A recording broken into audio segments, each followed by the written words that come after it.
I want to show you guys a little quick technique with using some of these little shot plate that I have on my website. I think you guys have has to do with the last chapter in Intentional Metalsmithing with this shot plate.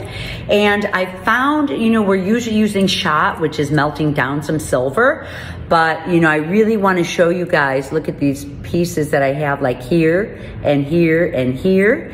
And here's a little handful of them in my hand. I worked yesterday working out this technique of these gorgeous little dimensional shapes that are made out of sheet metal, which is so exciting, where you can move forward and use these pieces. Usually to get these type of shapes, people are using hydraulic presses, which I'm the nomadic jeweler, Susan Lennart, and I'm always looking for ways where we can do things by hand and I can incorporate interesting things into my work to create interesting jewelry pieces, right? So I'm going to show you guys that technique. These are some of the tools that I'm going to use. This is actually just like a steel piece that you can find. I use this a lot with shot plate, and then also some of these round ones. So we're going to use these dapping dies to inside, a series of a few different ones to get inside these bigger pieces or these really deep pieces that I love. I showed you guys some of the depth that I get on my work and some of the domed shapes, that you'll be able to get with these dies. So I think I'm going to do this one. The first thing I do is I actually have, I cut these out with my center punch, or you can order, these pieces these are a little bit bigger. I'm going to use a smaller one, but you can order. I'll show you guys my cutter here.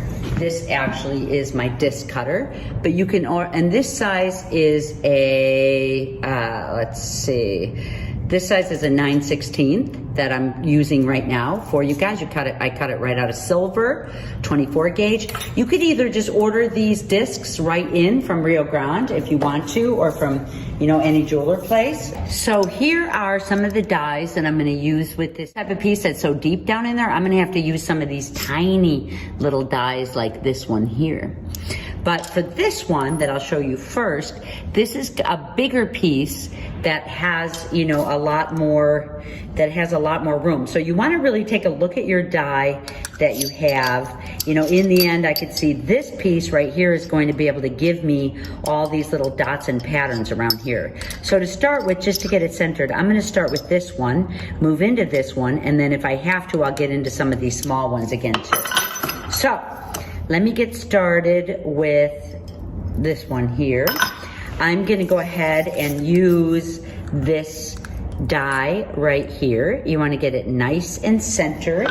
I have my hammer here.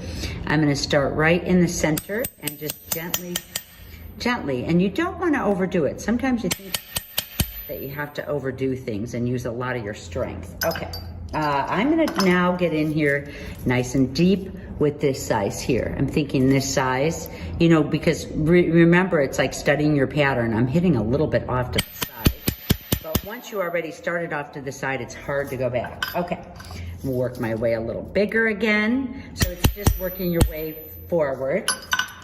Here's one that's really gonna be able to get things in here centered and pick up some of the patterns. I actually see it curving a lot, so I'm gonna get in and use this big one right here.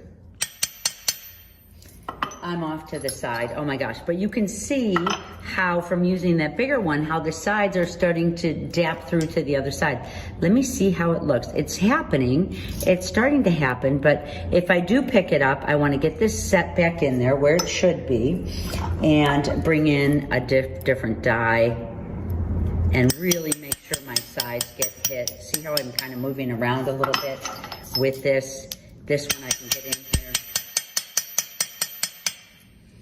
And then what I want to do in the end, because you're either going to solder this together, is hit it with this flat one. So I can get a really nice disc put down on here. Now it's not going to be as beautiful yet. I have a little bit of sanding, a little bit of polishing to do, but this one will be pretty. Okay, I want to show you this deep one. here's the deep one. I'm gonna set this right on top. And I don't wanna go to the smallest piece yet. I usually try to just get it folded in. These are both annealed. So I'm gonna try to get this gently folded in.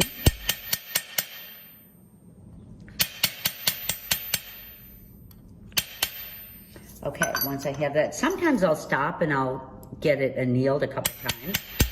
You wanna make sure the center doesn't get stretched too much, but you could see how I'm getting this down inside here. See that? Okay, now this I wanna be careful of. I don't wanna hit it too hard or that's gonna come off later. Get that die. Picking up as many patterns. So I'm just, you can see how I picked up some little dots around the side. Get a little bit bigger. Here's a little bigger. Now I'm gonna come in. This one's important and the flat one. Because this picks up any patterns around the side. See how that does that? And then I'm gonna go ahead and lay this on. And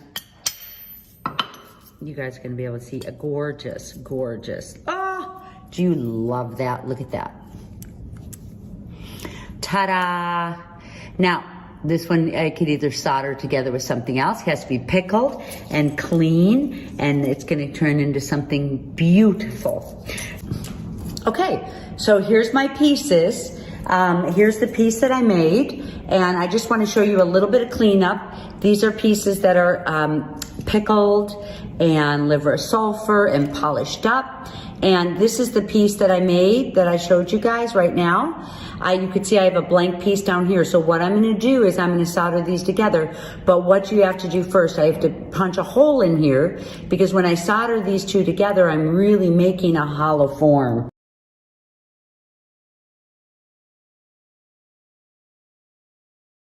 So think about that.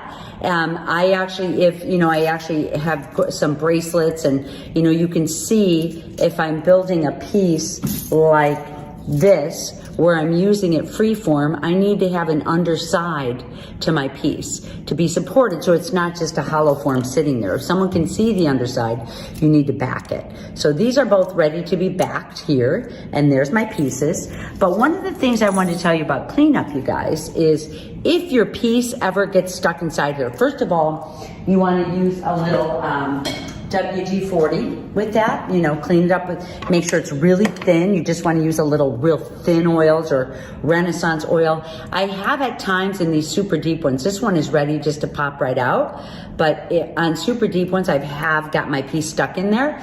This is actually a bronze, so what I do is I put this on my block, my soldering block, and I heat it up completely. I don't bring it to a red glow, but I just heat it up, and then I plunge it into cold water, and this should just pop right out. So, you really don't have any worries about, any of that. And let's see.